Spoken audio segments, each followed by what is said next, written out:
Hi, it's me, Mr. Wood. We're back with another book. This one goes out to a special friend of mine. His name's Toby. Toby turned 5 recently, and they sent me this book from their special private collection. Toby, I hope you had a great, happy birthday, and I think you're going to like this story. I'll do my best, and Sophie will too. Ready, Sophie? Okay, here we go. This story is called The Circus Ship by Chris Van Duzen. It's got great pictures. Check it out. Here we go. The Circus Ship.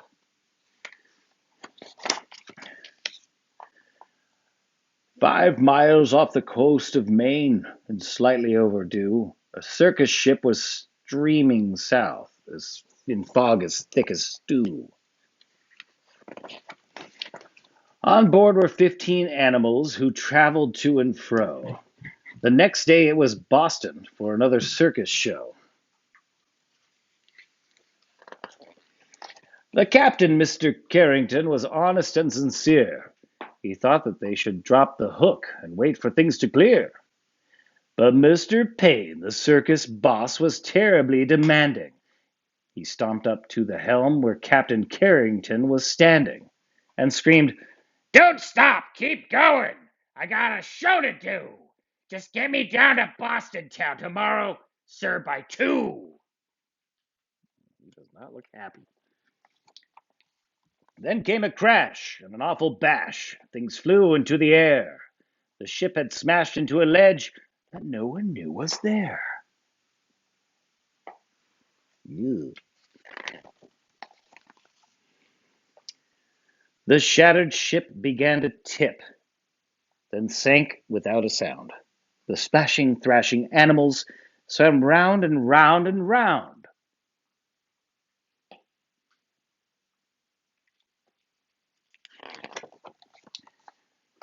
The captain said to Mr. Payne, "Pray tell, what shall we do? We can't just leave them here to drown. We've got to save them too." "The animals?" yelled Mr. Payne. "Why, sir, what are you, daft? It's me that you should rescue. Pull me up into the raft." "Now ferry me to safety, sir, before I die of cold." "Don't question me," barked Mr. Payne. "Just do as you are told."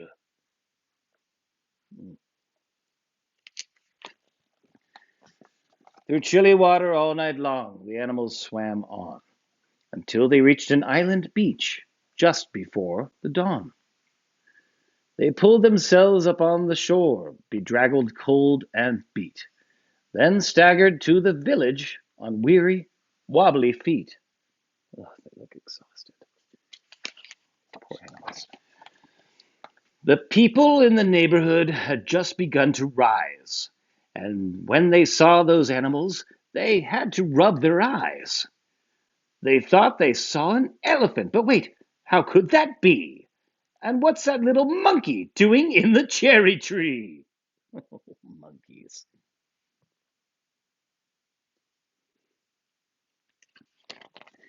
Soon animals were everywhere and into everything. There's an ostrich in the outhouse. There's a hippo in the spring. There's a tiger in the tulips. There's a lion on the lawn. There's a python in the pantry. It went on and on and on.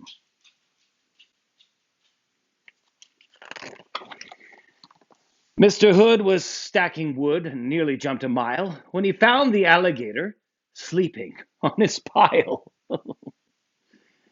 And Mrs. Dotty Daly, who grew daisies by the bunch, discovered that the zebra had been eating them for lunch. Excuse me. And Miss Franny Feeney found, according to the rumors, the silly little circus monkey swinging in her bloomers.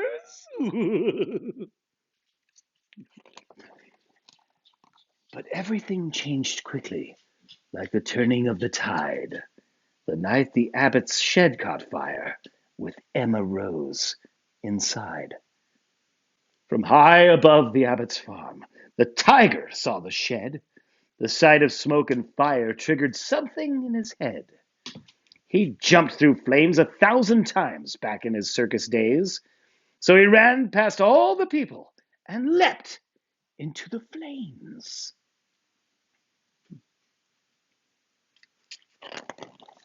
Then everybody panicked. Help, help, what can we do? When from the raging fire something big burst into view. It was the most amazing sight, and everybody froze when they saw the tiger saving little Emma Rose. Oof, those ones. Oh, man. The tiger's risky rescue changed everybody's mind. The animals weren't bothersome, the animals were kind. And so they lived together, side by side, they got along. It didn't seem like anything could possibly go wrong.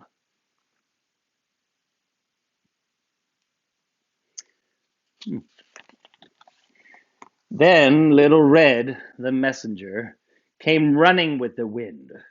Apparently, a circus ship had sunk from what he'd heard. The animals are from that boat. They swam in from the bay. The greedy owner wants them back. He'll be here any day. So the people called a meeting, and they quickly hatched a plan. No animal that came ashore would sail off with that man.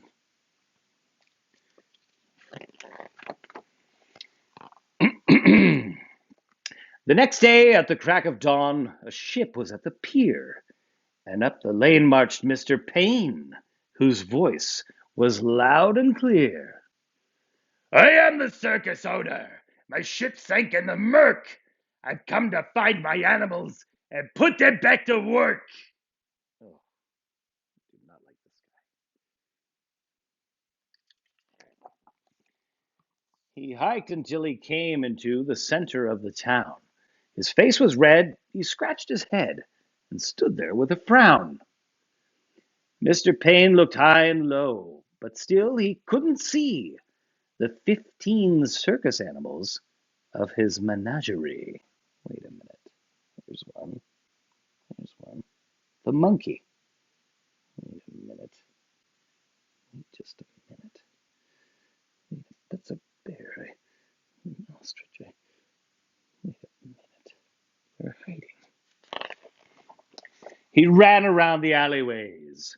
He searched the village square. He even checked a chicken coop. His animals weren't there. Mr. Payne was tuckered out. His heavy chest was heaving. Then Little Red stepped up and said, I think your boat is leaving.